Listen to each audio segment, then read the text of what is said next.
Assalamualaikum warahmatullahi wabarakatuh. Waalaikumsalam warahmatullahi wabarakatuh. Alhamdulillah kita bertemu kembali pada mata kuliah logika. Mata kuliah ini memberi bekal kita untuk bisa menjadi seorang yang berpikir jernih, berpikir bersih, berpikir lurus, berpikir logis, berpikir sahih. Artinya hasil yang kita peroleh dari kegiatan berpikir kita itu menjadi hasil yang berguna, hasil yang benar.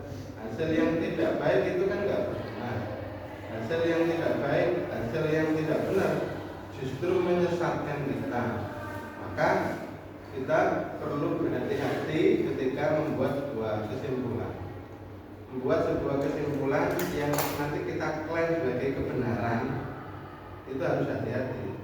Karena kalau kita sudah klaim itu kebenaran dan kita kemudian sampaikan kepada khalayak, pada publik, pada teman kita, pada murid kita yakini ini kebenaran, loh tapi kenyataannya kok bukan kebenaran, maka kita kan bisa menjerumuskan orang. Walaupun belum tentu itu bagian dari ilmu agama ya, apalagi yang ilmu agama. Jadi apa yang kita sampaikan kepada orang lain yang kita yakini sebagai kebenaran itu harus betul-betul dipastikan itu adalah memang kebenaran. Nah, untuk membantu kita supaya apa yang kita anggap benar itu memang benar-benar benar, maka kita diberikan perangkat berupa ilmu logika. Dalam bahasa Arab kita sebut sebagai ilmu mantek. Sejarahnya panjang ini, ilmu mantek ini ilmu tapi perlu kamu cermati, ternyata ilmu mantek itu ilmu yang debatable itu apa namanya? Ilmu yang sering dianggap bermasalah karena sejarah yang terjadi di dunia Muslim, di masyarakat Islam, ternyata ilmu ini sering digunakan hanya untuk berdebat, berbantah-bantahan, menang-menangan. Dan ini memang senjatanya para ini ya, senjatanya para ahli hukum, senjatanya para jaksa, hakim. Jaksa hakim itu harus betul-betul canggih dalam berlogika, dalam kemampuan berpikir, sehingga kemudian mampu memenangkan perdebatan. Nah, ada satu masa dalam kurun waktu itu di mana umat Islam itu sangat suka berdebat, khususnya dalam bidang fikih.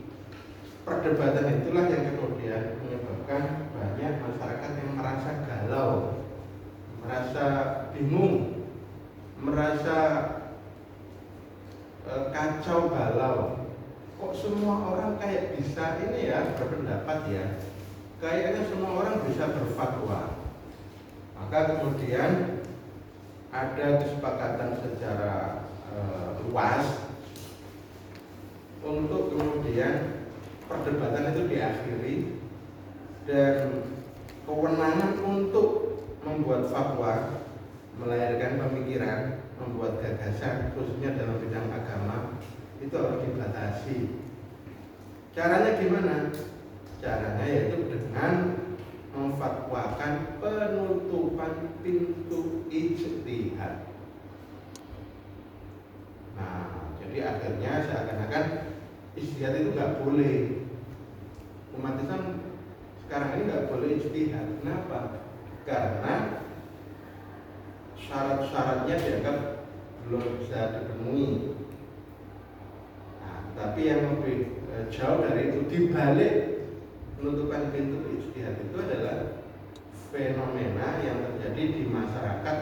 Banyak orang yang tidak ahli pun karena merasa punya cukup misalnya kemampuan berdebat, itu mereka akhirnya berfatwa, menyampaikan pemikirannya, gagasannya dan membuat masyarakat bingung ini yang benar yang mana. Nah, akhirnya terjadilah seakan-akan kesepakatan untuk penutupan pintu ijtihad. Dan ketika terjadi kesepakatan penutupan pintu ijtihad, itu seakan-akan umat Islam itu mengalami kemunduran, kevakuman.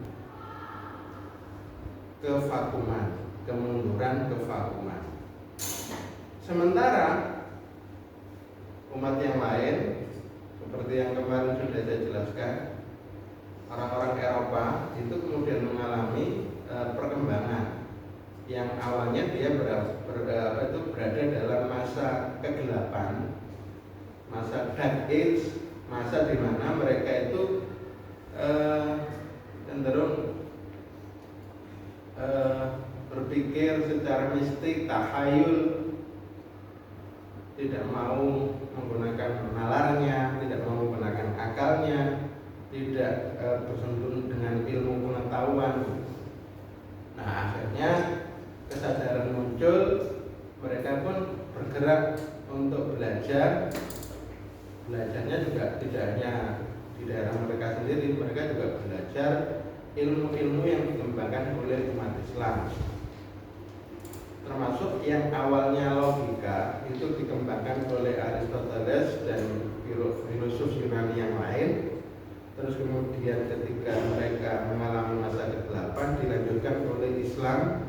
Kaum muslimin memiliki jasa yang besar untuk melanjutkan Yunani, ilmu pengetahuan Yunani termasuk logika itu dikembangkan. Tapi setelah itu Barat, Eropa belajar ke Islam dan akhirnya mereka bisa mengembangkannya. Dan akhirnya mereka sampai ke tahap perkembangan peradaban modern. Nah, gitu ya. Jadi kemarin sudah saya sampaikan bahwasanya logika,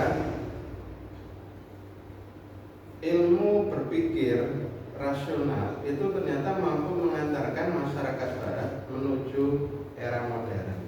Mereka dengan logika berpikir yang jernih itu mampu menghasilkan ilmu pengetahuan baru, temuan-temuan baru dipadu dengan empirisme.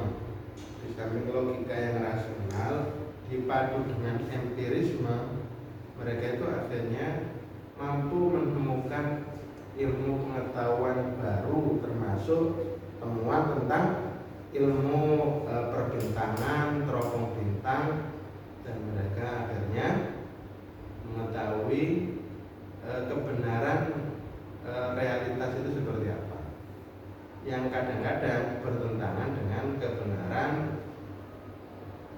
yang diusung oleh gereja. Kemarin akhirnya kan kita beri penjelasan bahwa orang-orang Eropa akhirnya merasakan bahwa agama mereka itu membelenggu, agama mereka tidak sesuai temuan ilmu pengetahuan. Karena itu agama mereka tidak perlu dipegangi, agama ditinggalkan, dan mereka bersepakat untuk berpaham sekuler. Masih ingat sekuler? Ada yang masih ingat apa itu sekuler kemarin itu?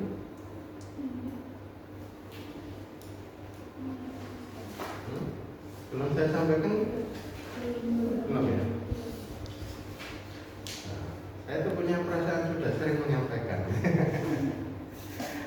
Paham sekuler itu paham pemisahan antara agama dengan negara. Maksudnya gimana Pak? Masa agama dipisah dengan negara? Maksudnya begini, maksudnya agama itu nggak boleh ngatur-ngatur negara. Agama nggak boleh ikut campur dalam urusan publik.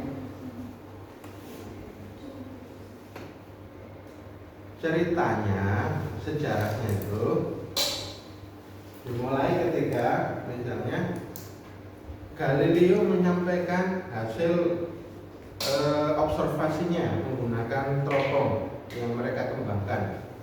Ternyata ketika Galileo dan murid-muridnya itu melakukan observasi ke ruang angkasa, ternyata didapati bahwasanya planet-planet yang ada ini itu berkelilingnya atau memutari matahari. Nah, kalau gereja gimana? Gereja, pandangan Injil gimana? Atau pandangan gereja lah?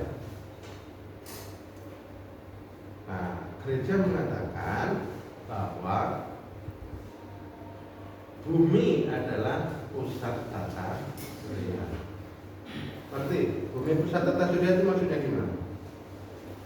Menurut ajaran gereja, bumi itu pusat tata surya. Pusat tata surya itu artinya planet-planet yang ada di sekitar bumi, termasuk Venus, Mars, Neptunus, Uranus, apalagi Merkurius, termasuk matahari, itu mengelilingi bumi. Itu namanya bumi sebagai pusat tata surya. Nah, apakah itu yang benar? Maka itu bumi sebagai pusat tata surya itu benar kan? Nah, salah kan? Yang benar adalah matahari. Jadi yang benar itu matahari yang tidak bergerak mengelilingi planet yang lain. Tapi planet yang lain bergerak mengelilingi matahari. Itu yang terjadi. Nah, ketika bumi mengelilingi matahari, jarak tempuhnya itu berapa? Jarak tempuhnya berapa?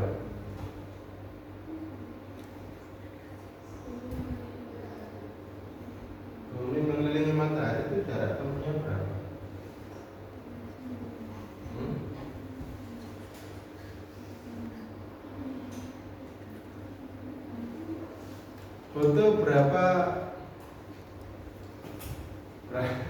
Butuh berapa lama bumi itu untuk bisa berputar satu putaran? 365 hari. Kita aja kok gak bisa jawab itu gimana?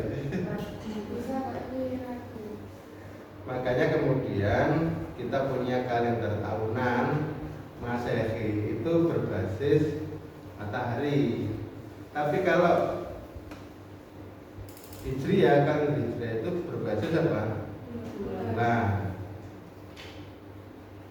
Nah, jadi kalau hitungan bulan itu artinya berapa kali? Berapa?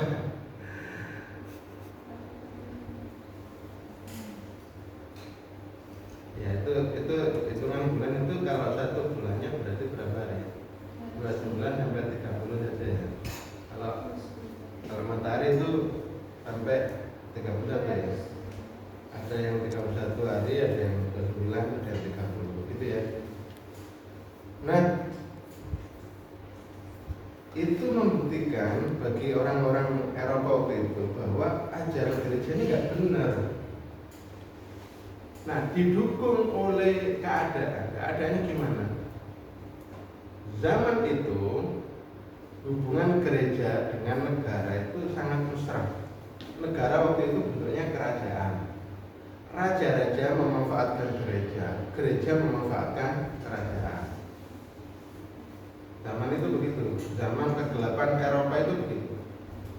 Jadi orang-orang Eropa itu kalau misalnya mendapati rajanya itu lalim, rajanya itu eksploitatif, narik pajak yang berlebihan, nggak manusiawi, merampas hartanya, itu rakyat kalau melawan itu nggak berani karena di samping takut dengan hukuman pemerintah, hukuman raja, takut juga dengan hukuman Tuhan melalui gereja.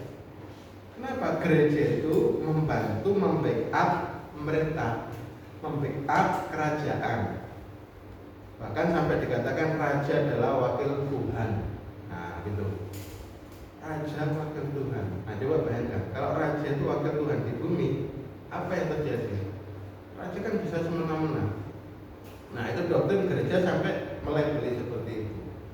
Kenapa gereja mau seperti itu? Karena gereja juga diuntungkan dengan kerajaan.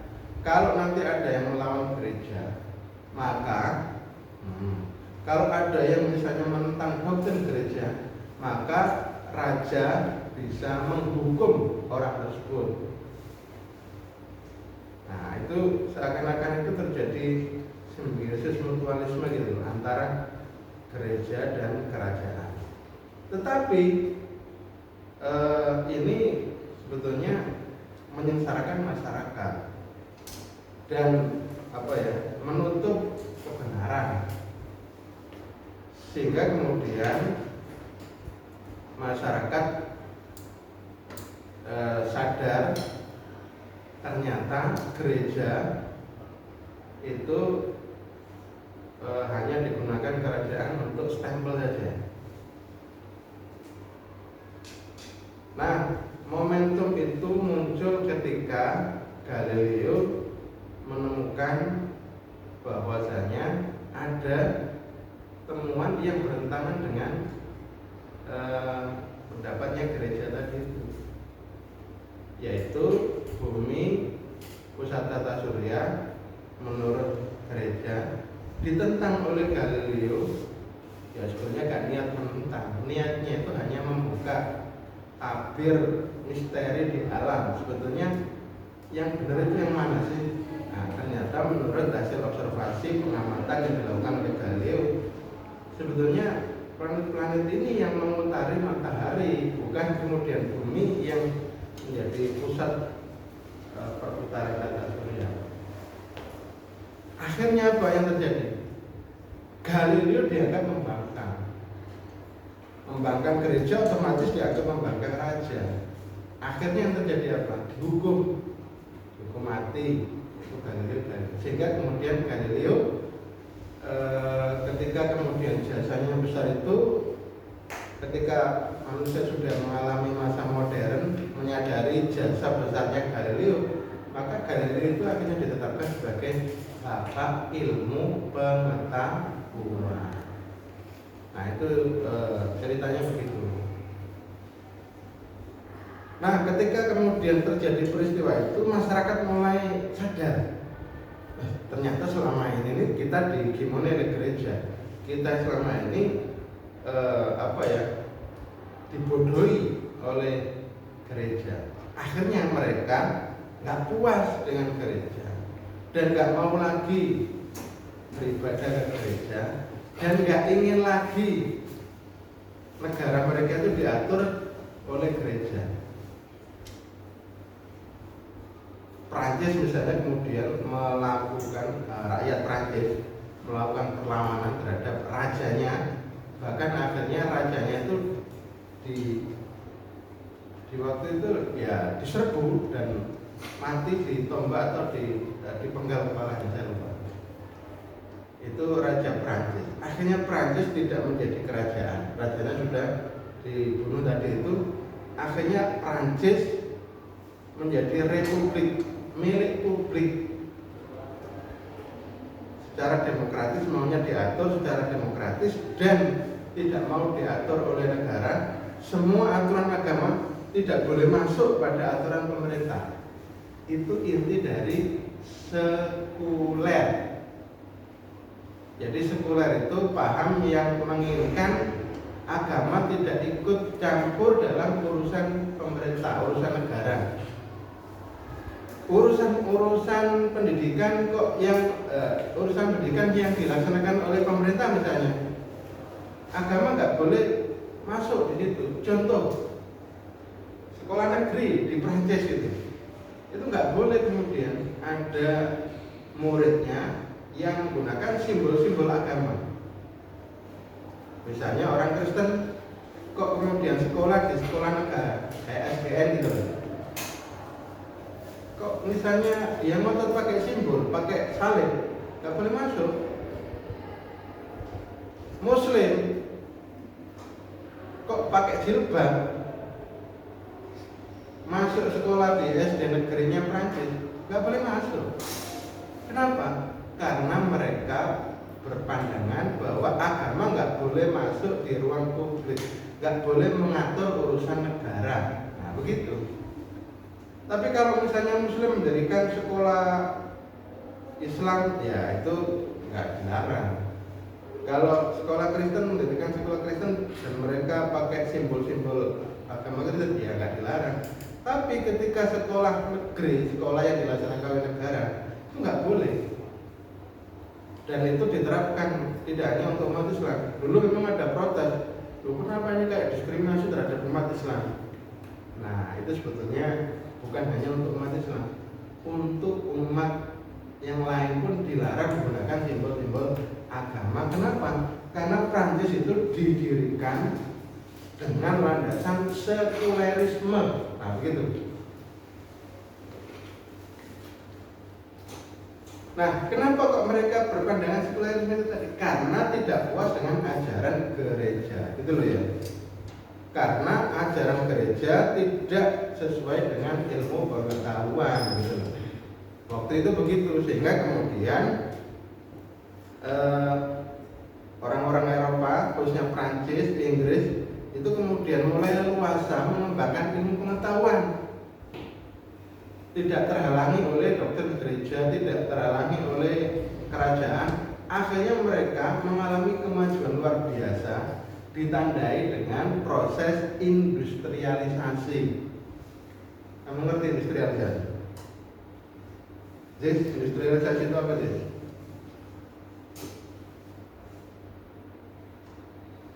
Nggak ada yang tahu industrialisasi. Industrialisasi itu proses produksi, nah gitu. Proses produksi yang sudah menggunakan mesin. Nah begitu. Perasaan sudah saya jelaskan. Lawannya apa? Cara produksi yang tradisional. Tradisional itu cara produksi yang masih menggunakan tenaga manusia atau tenaga hewan. Nah gitu. Contohnya produksi gula, giling tebu kalau masih menggunakan tenaga kuda atau tenaga sapi untuk menggiling tebu, nah itu berarti masih tradisional. Tapi kalau sudah menggunakan misalnya diesel, nah, menggunakan itu yang biasanya kamu minum es tebu itu, ya itu berarti sudah tidak tradisional karena sudah menggunakan mesin. Itu namanya industrialisasi. Industri, tapi kalau industrialisasi berarti proses industrialisasi itu proses membuat produk itu secara masif, secara besar-besaran. Dan akhirnya mereka melahirkan banyak teknologi, termasuk teknologi mesin uap. Kayaknya yang pertama kali itu yang dapat dihasilkan oleh manusia itu teknologi mesin itu adalah mesin uap. Untuk apa? Ya tidak hanya untuk menarik gerbong. Mesin uap itu kan seringkali digunakan oleh kereta api untuk menarik gerbong, ya. Dan itu lebih efektif, lebih efisien. Tandanya modern itu efektif, efisien. Industrialisasi ya identik dengan modernisasi karena di situ ada prinsip efektivitas, ada prinsip efisiensi. Kemarin saya jelaskan itu ya, efektif, efisien ya kemarin, modern, tandanya modern. Nah, dengan ditemukannya mesin uap tadi itu, akhirnya perjalanan manusia lebih cepat. Tidak menggunakan misalnya kuda yang lama, tapi sudah bisa dijangkau dalam waktu yang cepat. Terus yang berikutnya, ternyata mesin uap juga bisa dirancang untuk menjadi mesin pemintal benang. Jadi akhirnya kain itu dapat dibuat dalam tempo yang cepat. Awalnya kain yang kamu pakai ini kalau manual pakai tenun ya, itu berapa lama? Mungkin butuh waktu 1 minggu untuk 1 lembar kain. Tapi dengan adanya mesin pemintal benang itu, artinya dalam 1 jam itu udah banyak kain yang bisa diwujudkan.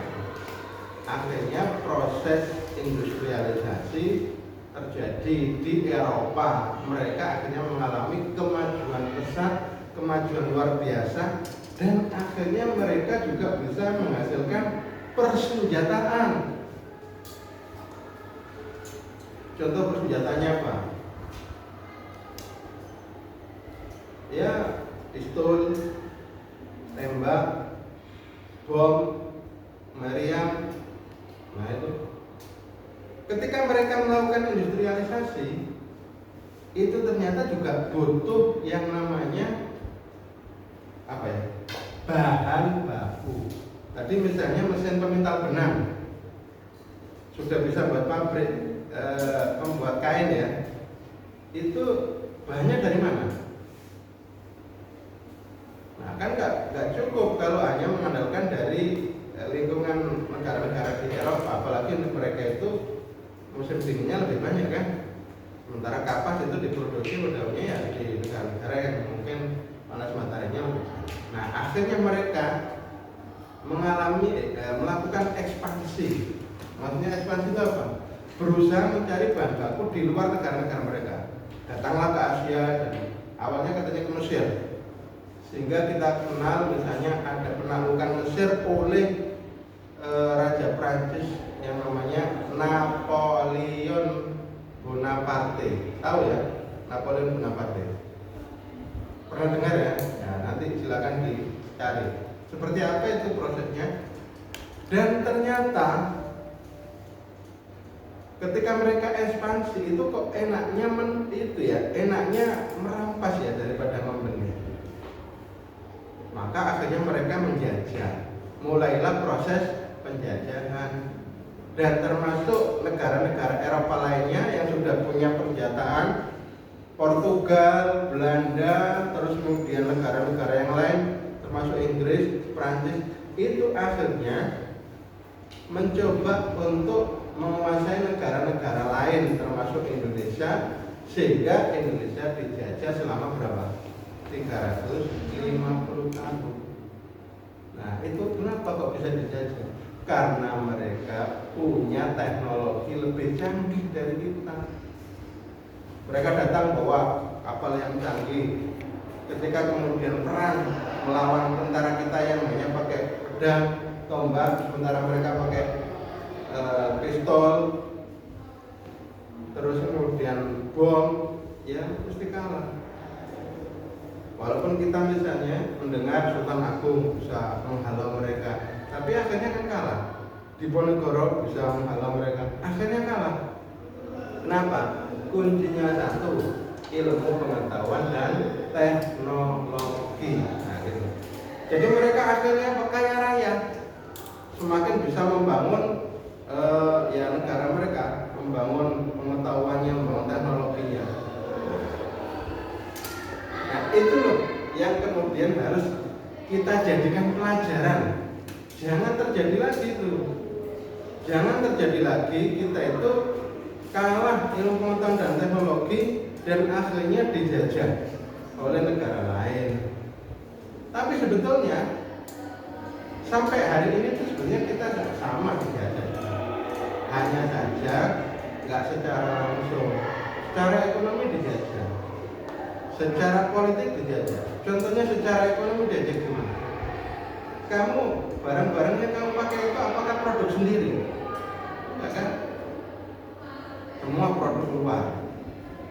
Itu kenapa kok nggak bisa? Sekarang pertanyaannya, apakah ilmuwan di Indonesia itu nggak bisa buat mobil?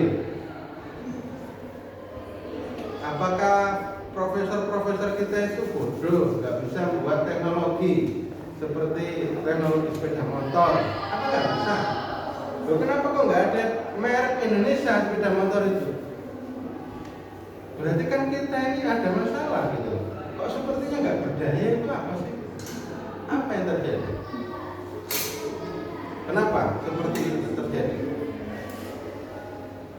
Dalam bidang politik, kamu tahu, politik internasional, kamu sejajar nggak dengan Amerika? Indonesia ini sejajar nggak dengan Amerika? Nggak ada nih. Ya.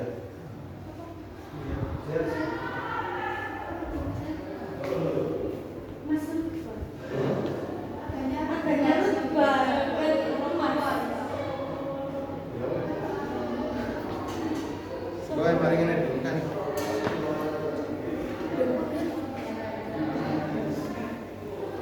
Oke, jadi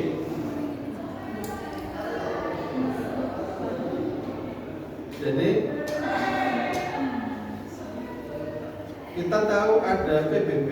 Ngerti PBB kan? PBB itu apa? Nah, terus sekarang pertanyaannya, apakah sama kedudukan Indonesia dengan Amerika? Nggak sama. Amerika punya hak veto, kita nggak punya hak veto.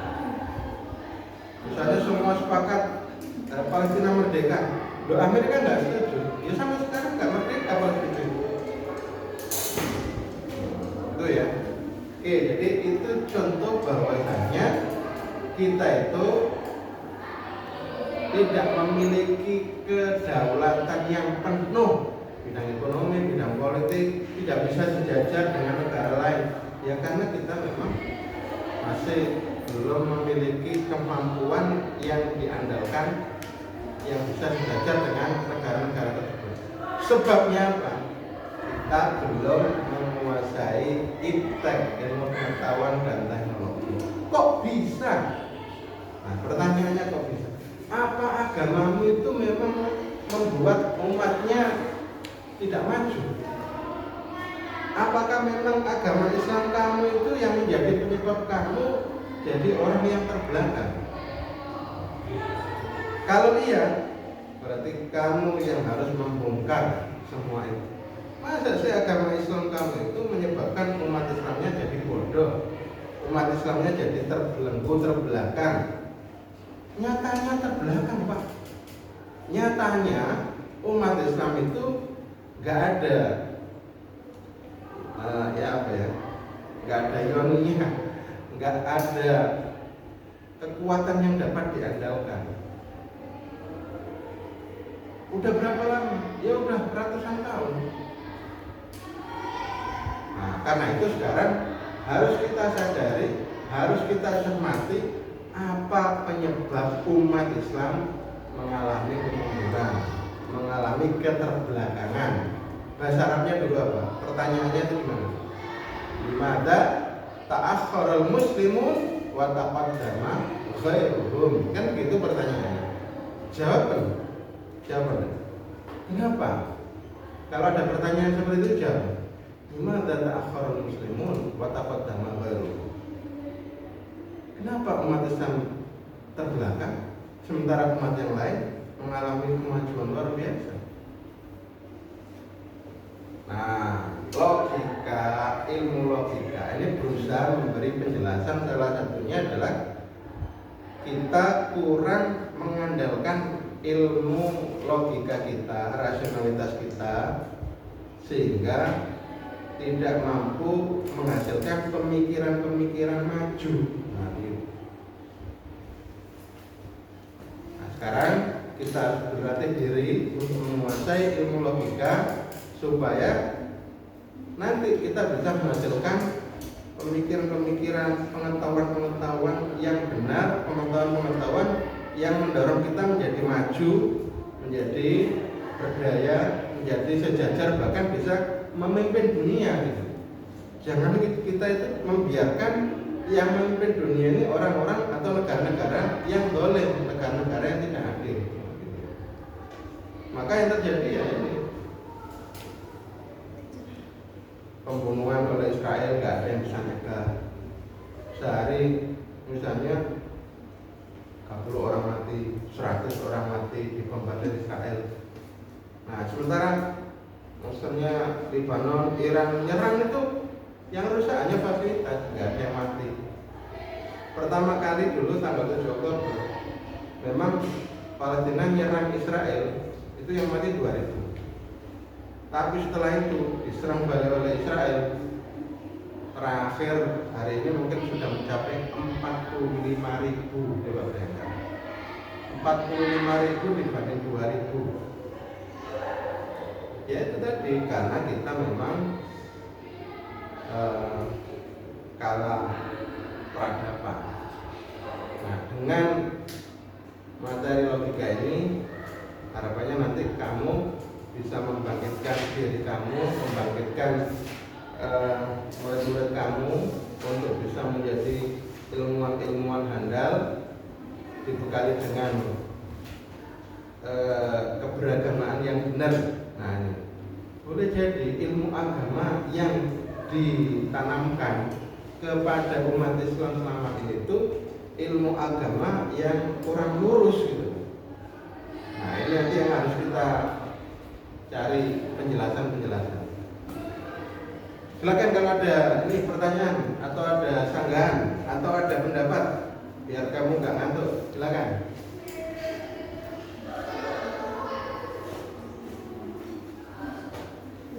Nggak ada? Nah, kalau nggak ada berarti kita sudah mulai masuk ke materi. Nah, ini tadi mengantar saja ini kamu sudah oleng ini. Jadi ini tadi materi pengantar saja kamu sudah oleng. Ini mau masuk materi jangan-jangan nanti gebrak ini.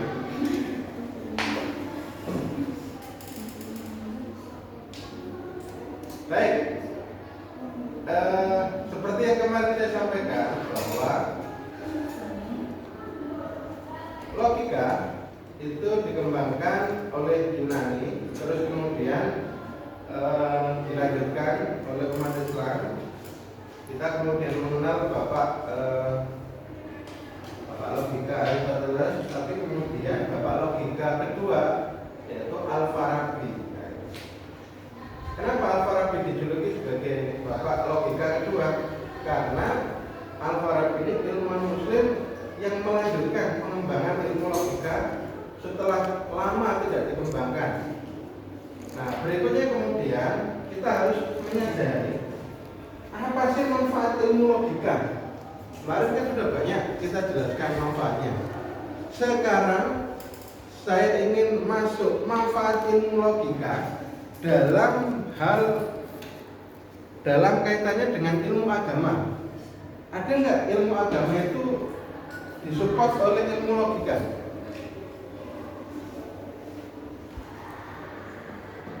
Ada nggak kontribusi ilmu logika terhadap istimbatul hukmi? Kamu ngerti istimbatul hukmi? Istimbatul hukmi itu mengeluarkan hukum dari dasar aslinya Al-Quran atau hadis, sama dengan ijtihad. Nama lain dari istimbatul hukmi itu adalah ijtihad. Perlu nggak ijtihad itu? Perlu nggak istimbatul hukmi itu? Itu siapa yang melakukan? Dulu dilakukan oleh Imam Syafi'i, Imam Malik, Imam Hanafi, Imam Hambali. Beliau dulu itu melakukan ijtihad. Kenapa melakukan ijtihad? Kenapa melakukan ijtihad? Karena persoalan yang ada itu belum ada nas dari Al-Quran maupun hadis. Nah, begitu. Sehingga kemudian para ulama tadi itu melahirkan hukum baru dengan cara ijtihad atau istimbatul hukmi. Nah, salah satu metodenya itu metode yang digunakan dalam ilmu logika. Apa itu? Nah, di situ sudah ada, yaitu penggunaan kias. Kamu ngerti kias? Kias itu apa? Nah, kias itu salah satu sumber hukum Islam, Pak. Orang itu menyebut sumber hukum Islam itu ijma, Al-Quran, hadis, ijma, qiyas. Nah, begitu kan? Kalau orang Muhammadiyah, Al-Quran, hadis, ijtihad. Kok ijtihad, Pak? Nah, ijtihad itu di dalamnya ada ijma, ada qiyas. Nah, begitu. Tapi tidak hanya ijma dan qiyas. Kalau ijtihad itu bisa macam-macam. Loh, kenapa qiyas itu dapat dianggap sebagai bagian dari ilmu logika? Memang asal muasalnya qiyas itu adalah logika deduktif. Jadi sebetulnya yang mengembangkan qiyas itu awalnya adalah Aristoteles. Terus dipelajari oleh umat Islam, termasuk dipelajari oleh Imam Syafi'i sehingga menghasilkan kitab yang namanya Ar-Risalah. Nah, kitab Ar-Risalah itu kitab yang menjelaskan bagaimana cara berlogika, cara berkias. Dan itu kemudian manfaatnya besar untuk menghasilkan hukum baru, hukum Islam yang awalnya tidak ada nasnya Al-Quran hadis, tapi kemudian dilahirkan hukum baru oleh para ulama, para mujtahid yang tadi itu. Ya, di samping 4 ulama tadi kan ada yang lainnya, ada Abu Dawud Al-Dhuhairi, ada Imam Ja'far, ada beberapa ulama kan yang juga melakukan ijtihad dan hasil-hasilnya dibukukan. Hanya saja orang-orang ahlu sunnah wal jamaah menganggap yang lebih tepat adalah hasil ijtihad dari 4 ulama ini. Di antara itu silakan dijadikan pegangan, apakah Imam Malik, apakah Imam Hanafi, apakah Imam Syafi'i atau Imam Hambali. Yang penting jangan Imam Samudra. Tahu ngerti? Ngerti Imam Samudra? Ya, yang bom itu loh, yang teroris meledakan ini mengepung Bali. Oke, seperti apa sih kias itu? Ada contoh kias nggak? Kamu bisa beri contoh kias?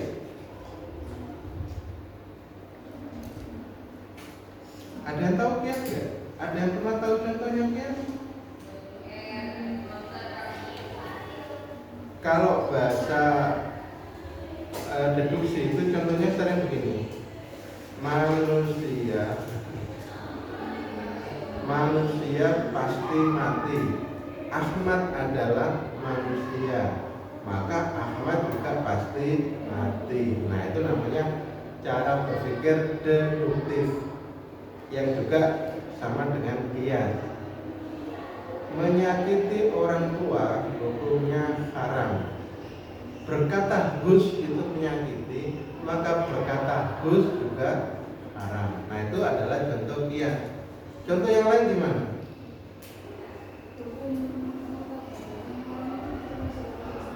Gimana? Nah, Bapak bisa juga ya, bisa dikiaskan. Sekarang misalnya ada minuman topi miring. Ini seandainya kamu tahu minuman topi miring. Ada minuman namanya topi miring, itu baru diproduksi. Zaman Nabi gak ada. Zaman Nabi adanya apa? Khamar, ya kan? Zaman Nabi itu yang dilarang khamar. Kullu khamrin haramun kan gitu. Kullu muskirin khamrun wa kullu khamrin haramun. Nah, itu kaidahnya. Setiap yang memabukkan itu akhirnya menjadi haram. Nah, dilogikakan, apakah topi miring ini minuman yang memabukkan? Jelas dia memabukkan. Oh, berarti hukumnya sama dengan hukumnya khamar. Nah, menyamakan hukum ini tadi topi miring dengan hukumnya khamar, itu namanya kias. Nah, gitu ya, paham ya? Nah, dari mana asal usulnya? Asal usul kias itu ternyata telah dihasilkan oleh Yunani, oleh Aristoteles, tapi kemudian diadopsi oleh umat Islam karena ilmu itu semua hakikatnya itu dari Allah, kan begitu. Karena itu kemudian digunakan oleh umat Islam. Ilmu ini netral, nggak ada masalahnya, sehingga kemudian ini juga bisa digunakan oleh umat Islam untuk pengembangan hukum Islam. Loh, ternyata tidak hanya digunakan untuk pengembangan ilmu pengetahuan, tapi juga pengembangan hukum Islam. Ingat, apa yang kamu jadikan pegangan terkait hukum Islam itu nggak hanya yang tertara di Al-Quran dan hadis semata, karena tidak semua hal itu sudah disantumkan di Al-Quran dan hadis. Ya, contohnya tadi itu topi miring. Terus apa lagi? Yang sering dipakai oleh anak-anak itu apa? Minuman apa? Bir bintang misalnya. Terus apa lagi? Nah, semua itu kan pakai.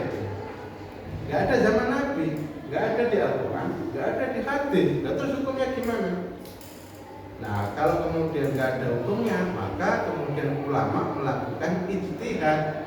salah satu metodenya adalah metode deduksi atau metode kias, metode analogi, mencari persamaan hukum suatu dari hukum yang sudah ada sebelumnya, itu namanya kias. Nah, karena itu kemudian ilmu logika penting bagi pengembangan hukum Islam, tapi juga bagi pengembangan ilmu pengetahuan secara umum. Jadi sekarang kamu harus care, jangan sampai ngantuk, jangan sampai kamu itu ketika belajar ilmu mantik kayak gini itu jangan sampai kemudian